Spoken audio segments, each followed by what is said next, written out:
everyone, and welcome to a very special episode of Startup Central. I'm so glad it is lunchtime because my stomach is rumbling. No wonder.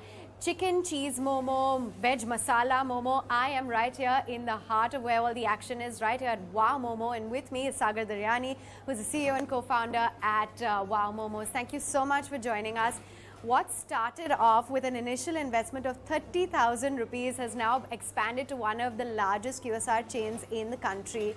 There's Wow Momos, there's Wow Chicken and Wow China. You must be incredibly happy. How's the journey been? It's been wow, like I say, it's been like a Bollywood blockbuster. Feel good about it. I mean, a great team of 6,000 people. I think that's my biggest profit. So we are a people's business, by the people, for the people, and glad that we're doing it. Yes, absolutely. And you should be incredibly proud because of, what the company has achieved. But I want to just discuss the market as a whole, because by and large, when it comes to the Momo market, it is largely unorganized. So how has it been navigating this space and really creating a brand identity of your own? So, when I started out, people would say, like my dad's friend, ki tera beta Momo bechega. And today I say कि हमारे देश में अगर एक चाय वाला प्रधानमंत्री बन सकता है तो सोचो मोमो वाला क्या कर सकता है, right? So it's been good. It's been a great journey, a lot of ups and downs. But what I've realized is that if you have a good product and a good audience for that product, there's nothing that can stop you from becoming a brand. So it's about replicating your idea into ideation, reinventing, changing from time to time. So when I started Wow Momo, there was nothing known as Startup India, Stand Up India. There was nothing known as funding, right? Yeah. So it was all about entrepreneurship. So coming from and there. Back then it wasn't that sexy at all. It wasn't at all sexy, right? And today, everyone is like, if you're a startup, you're really looked up to, right? You're like a role model. So I think times were different then and times are different today with the evolution of technology, internet, today everything is Instagrammable food. So you have to plan your menu accordingly, plan your operations accordingly, and live up to the times, current times.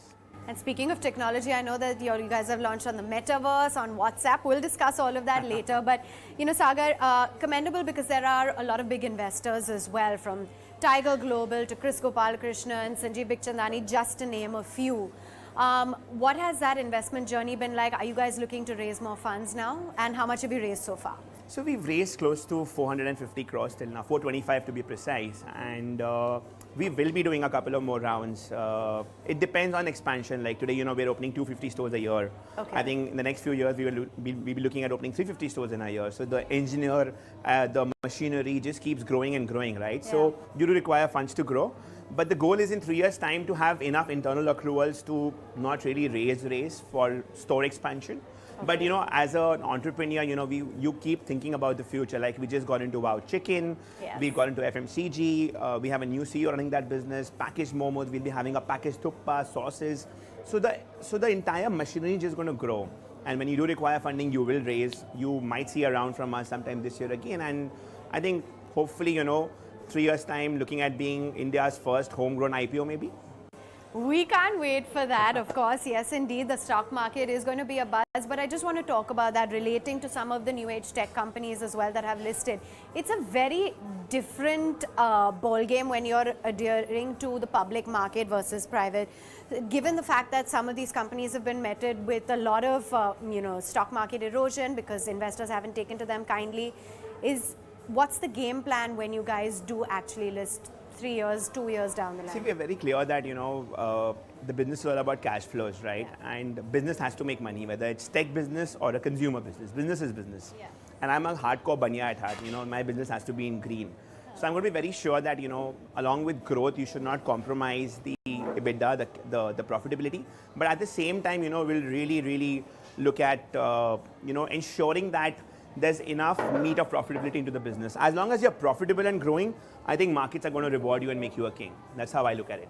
So, speaking of numbers, let's talk what you wrapped up FY22 with and how the start of this year has been, because I understand that revenues have grown at a very rapid rate.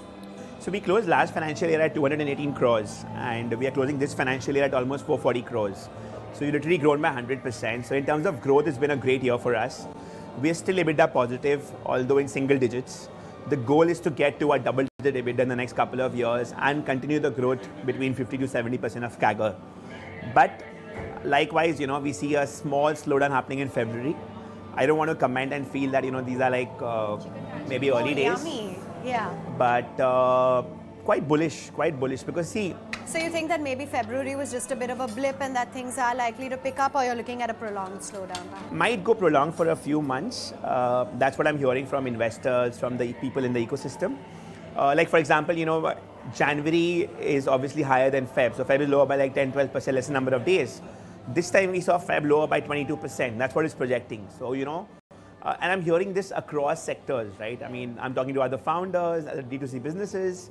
But I feel this is just going to be there for maybe a short run, not a long run, because we saw an excellent December, an excellent January. Yeah. So too early to comment. So now what am I eating, by the way? This is a chicken momo? So this is a chicken Darjeeling momo, one of my hot sellers. Okay. Yeah. Is it one of your favorites as well? And can you tell me, like, when you guys, how it really happens, how many momos you guys can make in a minute? So for us, we are currently selling 6 lakh momos a day. Wow. Yeah, across the country. That is 26 cities. And the production happens across 7 kitchens that we have. And these 7 kitchens literally have a machinery to, produce lakhs and lakhs of momos. So today, what we've done is that, with all the funding that we raised, we got our back end sorted and strong. So today, even if we don't raise any funding, we can open 400 more stores without worrying about the back end. Got it. And right from all handmade momos. So what we are seeing here in my hand is a handmade momo. Okay. Right from all handmade momos, we've now moved to a technology where it's a mix of handmade and machine made. So people call selling online food tech, but for me, real food tech is taking a momo from a 2-day shelf life to a larger shelf life without preservative, with just temperature controls. Wow. And maybe that's something that you faced a bit of a challenge with, I understand, because for India, that whole concept of frozen food, at least when it comes to the ready-to-eat market, is a little bit taboo. It doesn't go down well. Is that something of a challenge that you experienced? Although I know you've gone on record to say that in times of COVID, thank you, and infection, etc., having frozen food is actually healthier. It is, to be honest, to be honest, scientifically, the climate that we live in India, the fact that the food can, have some kind of deficiency, some kind of, bacteria growing in it because of, not being controlled in the right temperature. But when it's frozen, it's blast frozen and it's maintained. So, you don't allow bacteria to come in. So technically or scientifically, frozen is obviously, more healthier. Yeah. However, what we do is that for our instant momos, which is the FMCG business which we just got into, that's frozen. Yes. But when it comes to QSR, we try to keep it fresh, with a lot of difference in both the technology that we use. Completely FMCG is machine made, frozen is, QSR is completely handmade, the size is bigger. So the consumer experience is also very different. Yeah. And we feel that everything is an occasion. Dining is an occasion, delivery is an occasion, takeaway is an occasion, but also having your favorite food with you at home is an occasion. Yeah. So between your Zoom calls, your home parties, you want to have a quick bite. Yeah, this is ideal. That frozen momo becomes the thing to go for. The go-to. And you were talking about the FMCG business. That's something that I want to discuss as well, because there are very well-established players within this space that are now looking to compete with, essentially. So what's the overall contribution to your top line from that ready-to-eat market, or that market really, and how are you looking to compete? Currently, it's very minuscule. We just jump-started it in November last year. So this year we would close at a 15 crore number, vis-a-vis to the entire business being above 400 crores. But I think in the next 3 years' time, we look at taking this FMCG business to a 100 crore business with a 10% EBITDA. We want to go slow and steady. We don't want to, go out there, burn and take up the top line. We want to build a sound business, which is, a product that consumers love and the demand gets created over a period of time. So by this March, we would be in 800 locations, like points of sale. Okay. I think by next March, the goal is to get to 3,000 points of sale and gradually take it up, earn and not burn and earn is the mantra there. Thank you. Thank you. Earn and earn, not burn and earn. Thank you. Wow. So we've got mocktails are wow as well. Thank you. Thanks. And this is stuff that you're giving me at this outlet in Phoenix Mills, by the way, which is from Wow China as well as Wow Momos. Now let's talk about that. Wow Chicken, Wow China and Wow Momos. How are each of these businesses doing? So Wow Momo, we have around 400 stores right now, and fastest growing, obviously, because now we've got the model right. It's hugely scalable. Wow China has 120 doors.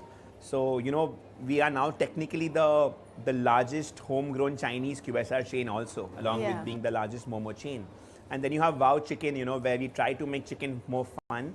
Unboard chicken is what I call. So Wow Chicken is the new entrant in the family. We feel that it's about owning share of the stomach. There's a belly expansion happening in India. So people talk about owning market share. For us, it's about owning share of the stomach. And I think for us, the brand remains Wow. Wow Momo is a vertical, Wow China is a vertical, Wow Chicken is a vertical. I personally feel that the market is huge, and we're just entering into tier 2 and tier 3. That's where the real Bharat is, the real juice is. Yeah. So, I'm like, if a Domino's, one of the brands I admire, my role model brand, if they can be in 300 cities and sell pizzas at 400 rupees, why can't we sell 100, 150 rupee Momo in 300 cities? So the market is huge, it's massive.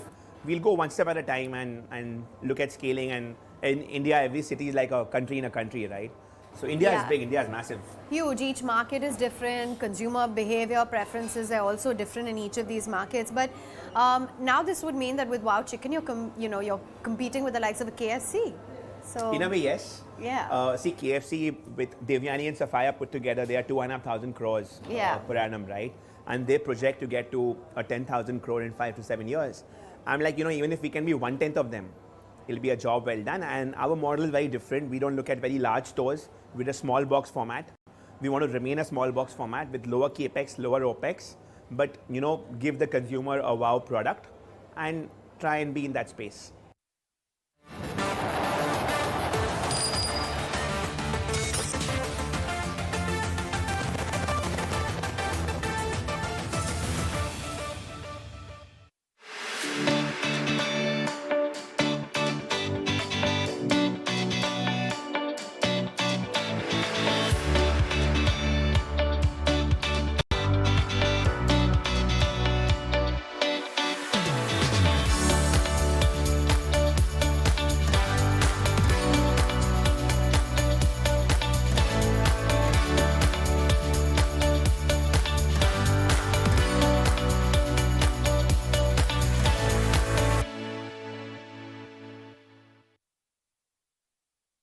Let's talk about the count right now in terms of what Wow Momo stands at countrywide and what you're looking to expand to in So, like I said, we are looking at opening almost 250 stores every year. This is a sizzler from Wow China.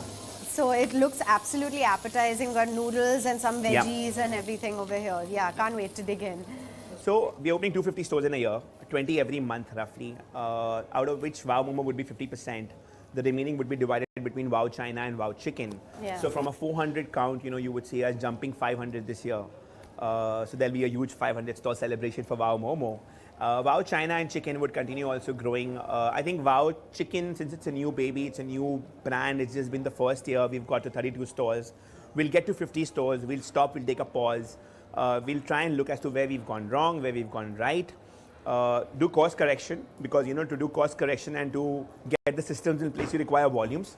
Get those volumes and then restart. Okay. And let's also discuss the different formats that you have, because I understand that there's close to 4 formats that you guys operate in.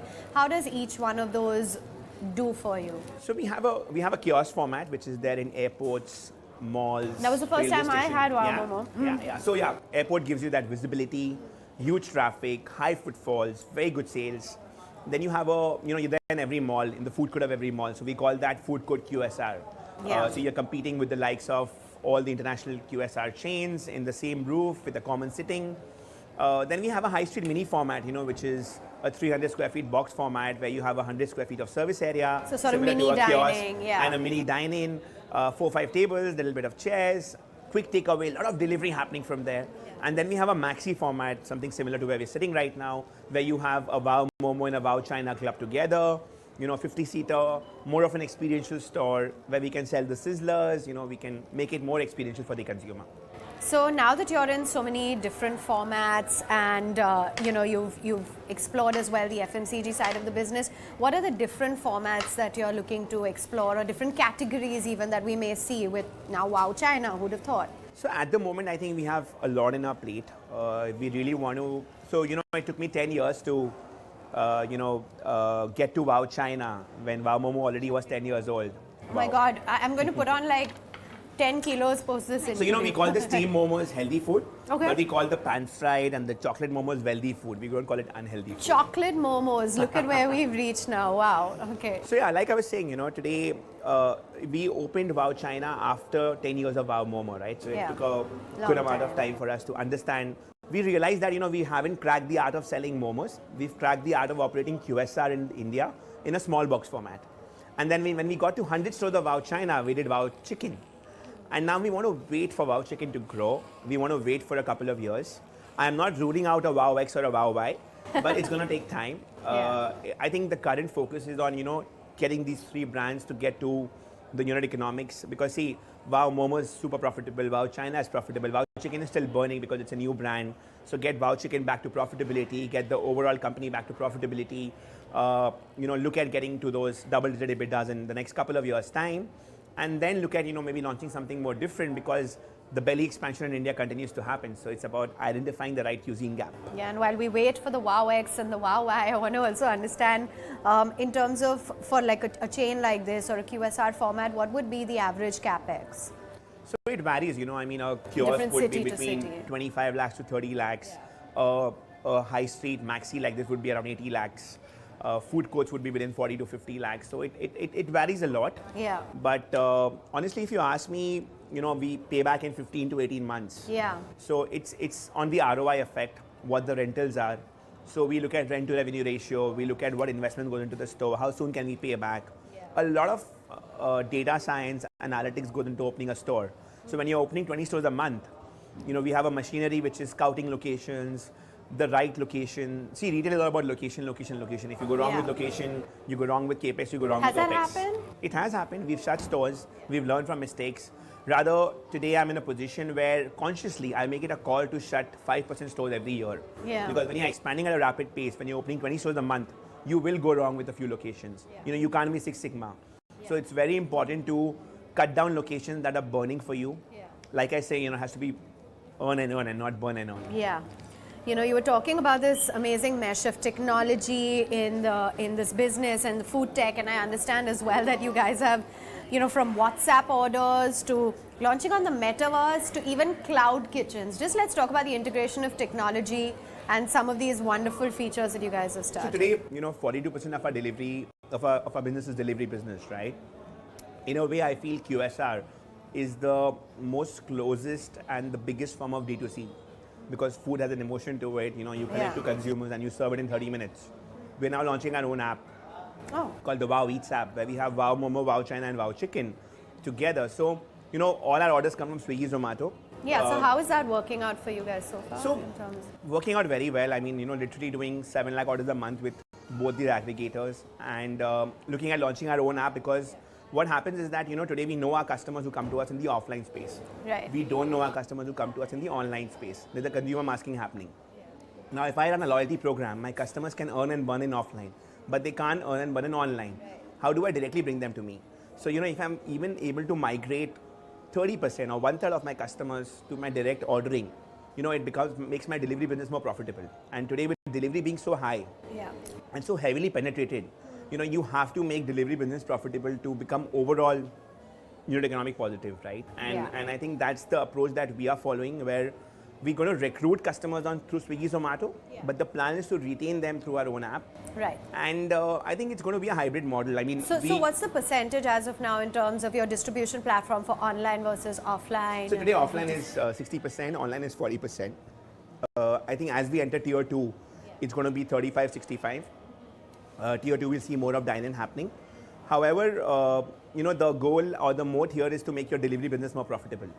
And Swiggy, Zomato are great partners, and they will continue remaining great partners. It's just that you also need to own a few of your customers directly because they are your customers. They're coming to the app, right? Yeah. You don't know them at the moment. So either Swiggy, Zomato starts sharing the consumer numbers with us and we know our customers, or we are forced to go down there and create our own interverse where we are able to directly get them to our platform and know our customers. Because in today's day and age, you really have to know your customers. Data is wealth about all Data your is king, right? customers. You need to target your customers. Yeah. We bucket our customers into loyal, lapsed, lost. We have a separate marketing campaign for loyal customers, separate for the lapsed customers, separate for the lost customers. So, you need to really know them. They cannot be consumer masking. Got it. And one can't deny as well, Sagar, that yes, you guys have created this niche, but there is now a lot of competition within this space. Like you said, from anyone who's even making a momo at a roadside stall. So is that a worry? Not really. I think the product is growing, the category is growing. So today, biryani and pizza was always considered mainstream. Today, momo is becoming mainstream. The other day, Zomato came out with a report. Aren't you waiting for the day when it's going to be, the highest category? So Zomato came out with a report that they sold 1 crore momos, right? Yeah. And I think we would have been almost 1/3 of that, right? So, when you're a category creator, category leader, as an entrepreneur, your job is to set trends, right? Today, Domino's converted a roti eating country to a pizza eating country, right? They set a trend. So it's going to be our job, being the branded player in the category, to set that trend and grow the market. And you will see people coming and opening up mom and pop stores, selling momos. It's good. It's a healthy thing to have competition. It doesn't make you complacent also. Yeah. And as we wrap up, you started off with as I think when you were in college, you said auntie's momos. Do you think that auntie would be proud of the momos? Oh, she's very proud. So when I started, I didn't know how to make momos, right? So I actually went to her house and I approached her to become a partner with me in this business. Really? Unfortunately, she could not. But I'm still in touch with her. I think had my school, St. James's, not been there, and had that auntie not been there, maybe Wow Momo would have not been there. So I'm super grateful to her. I keep in touch with her. She's very, very proud. I still go to school and have her momos because she still goes to school and sells them. Oh, no way. Wow. Yeah. So, it's a lot of nostalgia. You've gone around full circle. Oh, absolutely. And today I think her son is an engineer in one of the top IT companies. She was doing this to, ensure that her son can get that education. And today everyone is growing, prospering. So, you feel wow about it for sure. Yeah, and on that wow note, cheers then, Sagar, to your business and continuing to grow. Thank you, Avanne. Thank you so much.